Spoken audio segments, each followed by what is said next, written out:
स्थान है, उसके सामने सत्यव्रत पुलिस चौकी का निर्माण हो रहा है। उस पुलिस चौकी के विषय में एक हमें उर्दू के अंदर डॉक्यूमेंट मिला था।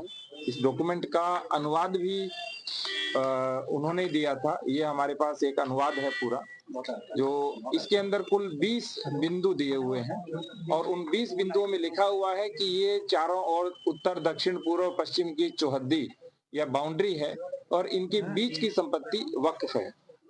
23 अगस्त 1929 को मोहम्मद अब्दुल समद, जो निवासी मोहल्ला कोट संभल है, उस समय जनपद मुरादाबाद था, उनकी ओर से एक अनरजिस्टर्ड वक्फनामा सामने आया है। उसमें क्रम संख्या 1 से 20 तक जो संपत्तियां हैं, उनका भौतिक निरीक्षण और अभिलेखीय परीक्षण त्रिसदस्यीय समिति ने किया है, जिसमें हमारे यहाँ के एसडीएम, सीओ और यहाँ के ईओ तीनों लोग थे। इसमें जो सबसे प्रमुख बात है वो है कि अभी तक किसी भी व्यक्ति ने कोई भी आवेदन हमको यह नहीं दिया है कि यह हमारी संपत्ति है, अर्थात कोई प्रभावित और विधिक पक्षकार हमारे सामने अभी नहीं आए हैं। दूसरी बात, जिस स्थान की बात की जा रही है, उस स्थान के अंदर जो संपत्ति कहते हैं दर्ज है, वो 18, 19 और 20 संख्या पर है और वर्तमान में उस जगह की किसी भी प्रकार की कोई भी व्यक्ति वहां निवास करता है, उस नाम से कोई निवासित रहा है, या वो गाटा संख्या जिसका उल्लेख किया गया है उसका किसी भी प्रकार से कोई भी साक्ष्य नहीं है। तीसरी बात, यहाँ कुछ जो क्रम संख्याएं हम आपको दिखाऊंगा, हमने इस तरह से चौहद्दियों का निर्माण कराया, जो परीक्षण किया हमारी पूरी टीम ने।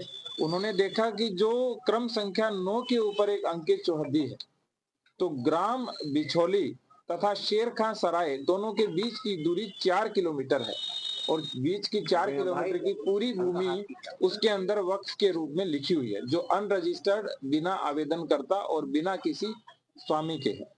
दूसरा, कोई भी भूमि जब वक्फ की जाती है तो उसमें स्वामित्व का उल्लेख अवश्य होता है। इसमें किसी प्रकार के कोई भी स्वामित्व का उल्लेख नहीं है।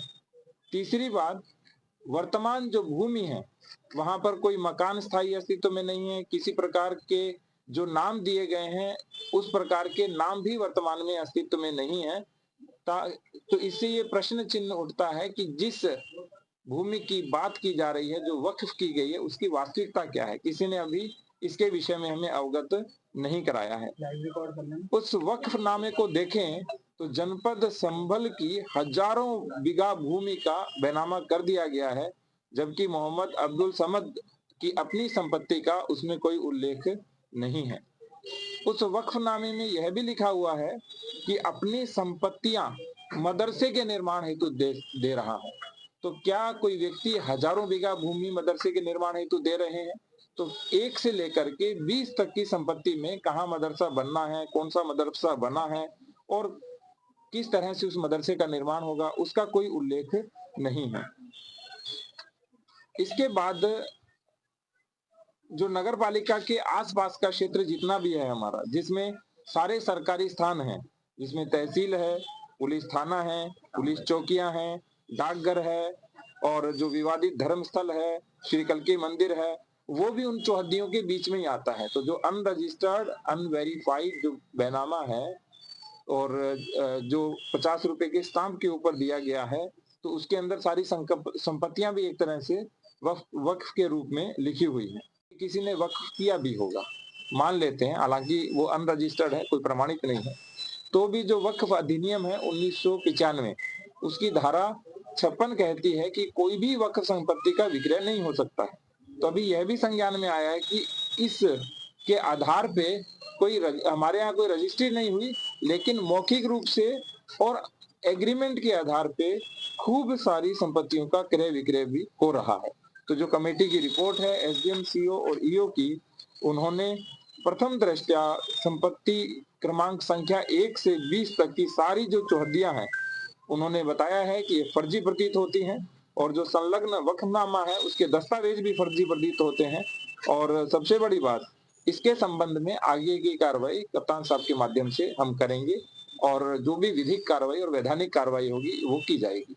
करने पे तो ये पाया जाता है कि जिस कोतवाली में आप बैठे हैं, ये भी जो 1905 या 1906 में बनी है, ये भी एक वक्फ प्रॉपर्टी है और इस तरीके के जो कागजात प्रस्तुत किए गए हैं, जितने भी वक्फ प्रॉपर्टी के कागजात हैं, उन सबको वेरिफिकेशन करवाया जाएगा उनका।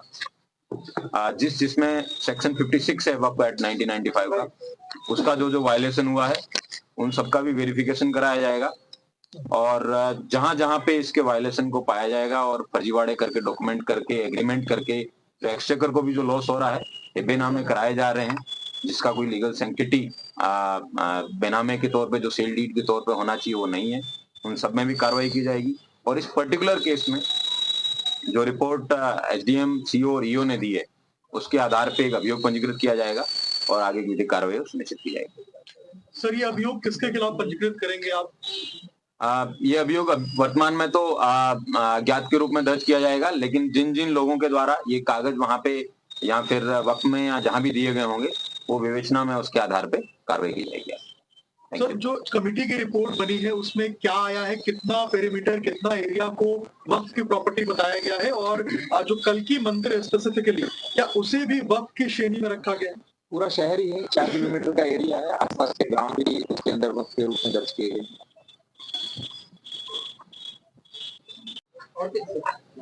और ये आज की जो पीसी है,